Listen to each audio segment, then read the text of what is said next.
I ono što nama predstavlja, rekao bih, u ovom trenutku najveći problem, iako to dobrom delu stanovnika Obrenovca ne izgleda tako, to jeste zaustavljanje privredne aktivnosti u Obrenovcu i zato ćemo se potruditi i postarati. Ministar Vujović je ovde.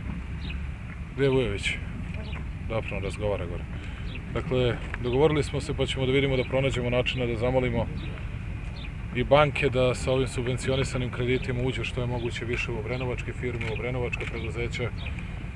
Tu imamo dva velika preduzeća, ali imamo i mnogo malih, imamo gotovo 2000 malih i srednjih preduzeća i zato ćemo pokušati na svaki način da im pomognemo da ne samo obnove privrednu aktivnost, već ćemo se postarati i da i nekog od velikih investitora dovedemo kako u Krupanj, tako i u Obrenovac, u dva mjesta koje su najviše stradale i ako to budemo uspeli, onda mislim da će se ne samo u potpunosti vratiti život u Obrenovac i Krupanj, već da ćemo uspeti taj razvojni deo da postignemo, ako i nismo očekivali.